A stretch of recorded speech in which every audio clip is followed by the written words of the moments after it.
Hello students, कैसे हैं आप लोग। उम्मीद करता हूं आप सभी लोग बेहतर और अच्छे होंगे।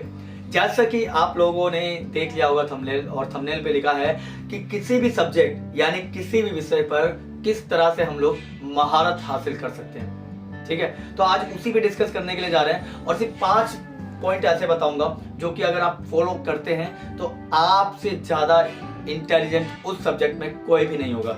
जी हाँ, तो सबसे पहला पॉइंट हमारे सामने क्या है वो देखिएगा। देखिए, सबसे पहला पॉइंट हमारे सामने स्मार्ट स्टडी प्लान बनाइए। ठीक है, स्मार्ट स्टडी प्लान का मतलब होता है create a smart study plan. ठीक है, इसका मतलब ये होता है कि एक आपको प्लानिंग के साथ चीजें करनी चाहिए। ठीक है, अब प्लानिंग क्या होता है सुनना, समय का सही उपयोग करें पहले। ठीक है, और कठिन टॉपिक जो होते हैं, जो हार्ड टॉपिक होते हैं, ठीक है, उस पर काम पहले करो, उस पर ज्यादा समय दो। कितना समय दे लो ये मैटर नहीं करता, आप हर दिन टाइम टेबल बनाओ। मैटर ये करता है कि आप हर दिन टाइम टेबल बनाओ। ये नहीं कि मैंने आज एक टाइम टेबल बना लिया, मैं उसी पे पूरा महीने फॉलो कर रहा हूँ, वो फॉलो होगा ही नहीं होगा, बिल्कुल नहीं होगा। मेरा आज अगर हिस्ट्री पढ़ने की इच्छा है ना, तो कल मेरा हो सकता है पॉलिटिकल पढ़ने की इच्छा हो। तो हमेशा टाइम टेबल उस तरह से सेट करो कि जिस तरह से आप पढ़ना चाहते हो, आपके पढ़ने के अनुसार टाइम टेबल होना चाहिए, ना कि टाइम टेबल के अनुसार आपकी पढ़ाई। सीधी बात है, आप जैसा पढ़ना चाहते हैं वैसा टाइम टेबल बनाए, ना कि जैसा टाइम टेबल हो वैसी पढ़ाई करो। ठीक है, ये पहला पॉइंट है कि स्मार्ट स्टडी प्लान बनाना है। ठीक है, सेकंड है हमारे सामने फोकस लर्निंग करना है। अब फोकस लर्निंग क्या होता है, देखो पढ़ाई करते समय सिर्फ एक ही काम पर फोकस करो, और वो फोकस कुछ इस तरह से होता है कि फोकस लर्निंग क्या होती है।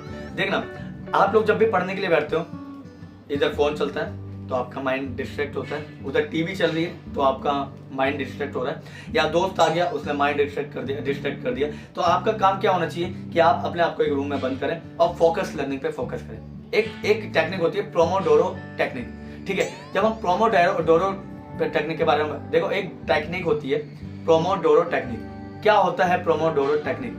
इसके तहत होता है कि आप एक सब्जेक्ट को जब पढ़ने बैठते हैं, सिर्फ 25 मिनट पढ़िए, सिर्फ 25 मिनट, और 5 मिनट का ब्रेक लीजिए। अगर आप 40 मिनट्स करते हैं तो 10 मिनट्स का ब्रेक लीजिए। अगर आप 1 घंटे पढ़ते हैं तो 15 मिनट्स का ब्रेक लीजिए। इसे बोलते हैं प्रोमोडोरो टेक्निक। इसमें आपकी जो स्टडी प्लान है वो कितने देर का है, उसके तहत आप अपना एक ब्रेक टाइम लीजिए। मैं ये नहीं कहता कि सबको एक ही समय का ब्रेक चाहिए, हो सकता है कुछ लोगों को ज्यादा चाहिए तो कुछ लोग ज्यादा कर सकते हैं। ठीक है, तो इस पे आपको फोकस करना है। दूसरा है स्मरण शक्ति पर फोकस करना है। स्मरण शक्ति क्या होता है? इसका मतलब होता है कि आपका मेन जो ये है ना, ये माइंड पर काम करना है आपको। और माइंड पे काम कैसे कर सकते हो आप? ठीक है, माइंड पे काम कर सकते हो कि अपनी मेमोरी को बूस्ट कर सकते हो। लेकिन बूस्ट करना क्या होता है? तो बूस्ट करने का मतलब ये होता है कि आपने नोट्स बनाए, उस नोट्स को दोबारा फोकस किया, ठीक है, उसको दोबारा पढ़ा, रिवाइज किया, और बार बार रिवाइज करने के बाद आपके मेमोरी के अंदर वो फील हो जाएगा। और फिर आएगी ट्रिक, फिर निकल के आएगा ट्रिक कि भैया ऐसे करना चाहिए इसको। कोई भी चीज जब आप ओवर एक्सेसिव करते हैं, बहुत ज्यादा करते हैं, तो जाहिर सी बात है वो चीज क्या होने वाली है, बेस्ट हो जाएगी। उसको एक शॉर्टकट पता चल जाएगा। तो जब आप अलग अलग जगह से जाओगे तो आपको अलग अलग थॉट्स देखने को मिलेंगे, अलग अलग एक ट्रिक देखने को मिलेगी।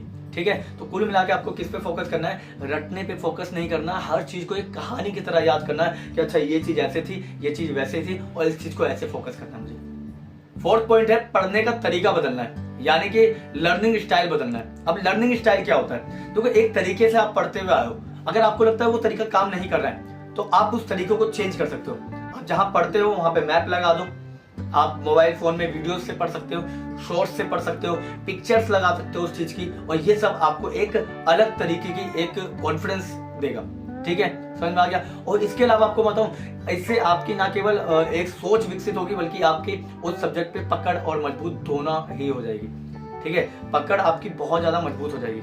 और फिफ्थ पॉइंट है हमारे सामने रिवीजन और नोट्स। इसका मतलब क्या होता है? रिवीजन और नोट्स का मतलब ये होता है कि जब आप बार बार अगर आप पढ़ाई करते हैं, ठीक है, तो उसके नोट्स बन जाते हैं, और उस नोट्स को अगर आप रिवाइज नहीं करते हैं तो you can not be the best in that subject. ठीक है, आप उस सब्जेक्ट में कभी भी बेस्ट नहीं हो सकते। क्यों? क्योंकि आपकी रिवीजन ही नहीं है। तो आपको नोट्स को रिवाइज करना है, और इतना रिवाइज करना है कि उस सब्जेक्ट पे आपको महारत हासिल हो जाए। तो ये सारे जो टिप्स दिए मैंने, ये टिप्स एक स्टूडेंट के लिए बहुत ज्यादा इंपॉर्टेंट है, और आप सभी लोगों के लिए इंपॉर्टेंट। आप इन सारे टिप्स को अपना कर ना मैं गारंटी दे रहा हूँ आप किसी भी सब्जेक्ट में महारत हासिल कर सकते हैं।